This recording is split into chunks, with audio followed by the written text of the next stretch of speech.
Hello students, I am Nidhi Markade. Today we are going to start a new chapter in biology, science, chapter number 9, heredity and evolution.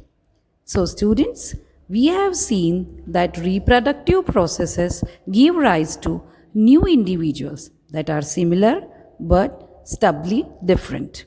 We have discussed how some amount of variation is produced even during asexual reproduction in ninth standard, and the number of successful variations are maximized by the process of sexual reproduction. If we observe a field of sugarcane, we find very little variations among the individual plants. But in a number of animals, including human beings, which are reproduced sexually, quite distinct variations are visible among different individuals. So, in this chapter, we shall be studying the mechanism by which variations are created and inherited. So, let us start with heredity, as because variation concept has been included from the syllabus. So, let us start with heredity. What is heredity? A process of transmission of characters, generation after generation, is known as heredity. It is a process by which parental characters are transmitted to their offsprings. The most obvious outcome of the reproductive process still remains the generation of individuals of similar design. So, the rules of heredity determine the process by which the traits and characteristics are reliably inherited. Next, inherited traits. A child or offspring bears all basic features of its parents. These common basic features are referred to as similarities. We call them similarities. However, due to small occurrences in DNA, deoxyribonucleic acid, copying, child offsprings does not look exactly like its parents. Population of any species show variations either in small scale or large scale, which are known as differences. So, there are some rules for inheritance. Let us discuss. For example, of earlobe type, in any person, observe the earlobes. Let us consider some examples of human beings. Observe 10 to 15 human beings and observe their earlobe. Are they different from each other? The lowest part of the ear pinna, called the earlobe, is closely attached to the side of the head. Observe the earlobes of all the students, for example, in your class. Find out about the earlobes of the parents of each student in that particular class. Correlate earlobes type of each student with their parents, and we'll find out there are two types of earlobes: free earlobe, which is known as dominant type of earlobe, while attached earlobes. Attached earlobe, that means attached to the head, and it is known as recessive type of expression, recessive earlobe expression. So, if you are having around 50 students in the class, you will observe that free type of earlobe, that is dominant expression, is maximum as compared to recessive type. Now, rules for inheritance of traits, that is Mendel's contributions. Here, there are some features according to it. The basic features of inheritance of traits. Let us discuss. Traits have two or more alternative forms. Specific factor, that is genes, control specific trait. One trait may be dominant over the other. For example, the character of free earlobe is dominant over the attached earlobes, just we have discussed. Then the next point, traits may remain unexpressed, that is recessive, but can be expressed in future generation without any change. One alternative of a trait may express more often than other.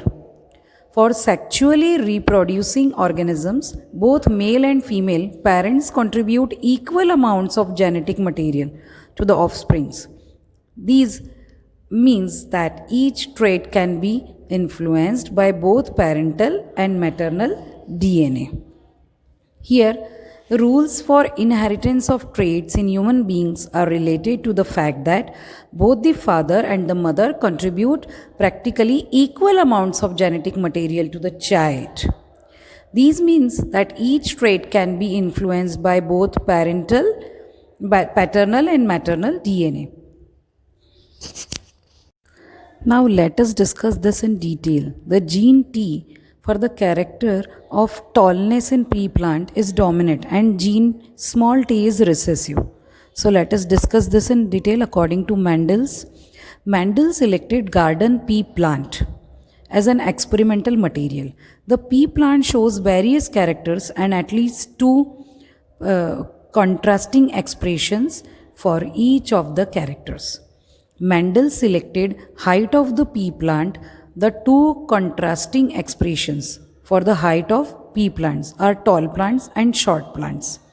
So Mendel crossed the tall parent, that is pea plant, and TT with another short parent pea plant, small tt, and obtained all tall plants in F1 generation. None of the short plants were produced in F1 generation. Remember, this is very important. No small plant in F1. Then they were also not of medium height. It means that only one parental characteristic was expressed in the offsprings. When the plants of F1 generation were allowed to self-pollinate, about 75% of plant were tall and about 25% were short in the F2 generation. Thus, the genes for tallness and shortness both are capable of being inherited from the parents of F1 generation. This indicates that both the tallness and shortness traits were inherited in the F1 plants, but only the tallness traits was expressed. This led Mendel to propose that two copies of factor, that is genes, controlling traits are present in sexually reproducing organisms. These two may be identical or may be different. Thus, experiment indicates that the genes TT or genes T small t is the genetic constitution for tall plants while small tt for short plants. Now let us discuss the inheritance of shape, color of the seed of pea plant. So here Mendel selected two characteristics in garden pea plant for the study of inheritance in the case of shape and color of the seed. Mendel selected yellow and round seeded plant as one of the parent pea and crossed it with a green and wrinkled seeded plant as other parent pea.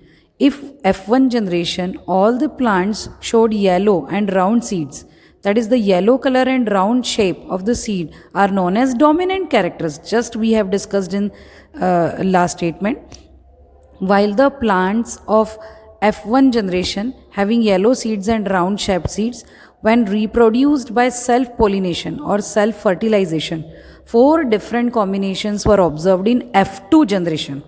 First is yellow and round seed, then green and wrinkled seed, then yellow and wrinkled seed, and green and round seeds. This explained that the seed colors yellow and green and seed shapes round and wrinkled are inherited independently from each other. Yellow color is due to the dominant Y and green color is due to the recessive small y gene. Similarly, capital R is dominant and it produces round seed shape, while small r is recessive gene which gives rise to wrinkle seeds. These are 4 patterns as shown in the diagram also. So on the basis of 4 characteristics, independent assortment of 2 free and independent genes for seed color and shape has shown here. In next we will discuss now how do these traits get expressed, or we can say how do proteins control the characteristics. Cellular DNA is the for information source for making proteins in the cell. Gene is a section of DNA that provides information for specific protein. Such protein may act as an enzyme. Enzyme stimulates specific reaction in an organism.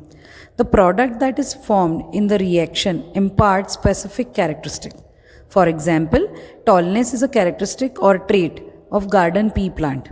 Now, plant height depends on the amount of a particular plant hormone synthesized, which in turn trigger the growth.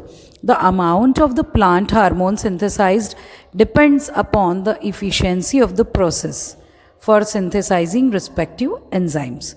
If specific enzyme protein works efficiently, more hormone is released and the plant becomes tall. And if the gene for tallness is altered, the enzymes is less efficient and the amount of hormone formed will also be less, consequently making plant short. Thus, genes control characteristics or traits via synthesis of proteins. So, both parents contribute equally to the inheritance of the progeny during sexual reproduction. Depending on the genes factors inherited from the parents, the traits in the progeny are decided. Each offspring has two sets of genes, of which one is paternal and other is maternal. Just we have discussed. The genes are transmitted through parents' chromosomes. The diploid chromosome number is reduced to haploid by meiotic division of the time of gametic formation. Zygote is the first cell of new progeny and the normal number of chromosomes in the offspring. Now, sex determination. The unisexual organism is either a male or a female. The mechanism by which the sex of an individual is determined is known as sex determination. The organisms that develops from the fertilized egg, zygote, may be a male or female offsprings. So let us discuss the methods of sex determination in human beings. In human beings, the sex of the individual is determined by the sex chromosomes and is thus genetically determined. The genes inherited from parents decide the sex of the offsprings. For example, animals such as certain snail can change its sex. The sex therein is not generally genetically determined. So let us discuss this sex determination in human beings in details. The human beings have 23 pairs of chromosomes. Each pair has one maternal and one paternal copy. 22 pairs of chromosomes are similar in both male and female. They are known as autosomes as they decide body characters. 23rd pair has sex chromosomes, which women have a pair of X chromosomes. That is, females are therefore XX and men have mismatched pair in which one is normal sized X while other is short size one Y. So males are therefore XY. So according to the diagram, a male or a female probability of getting male or female girl child is 50-50%. All the children will inherit an X chromosome from their mother regardless of whether they are boys or girls. Thus, the sex of the children will be determined by what they inherited from their father. A child who inherits an X chromosome from father will be girl, and one who inherits Y chromosome from father will be a boy.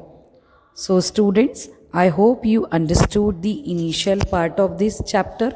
That means what do you mean by heredity, inherited traits, then rules for the inheritance of traits with Mendel's contribution in case of two generation, while in their shape, size, color, etc.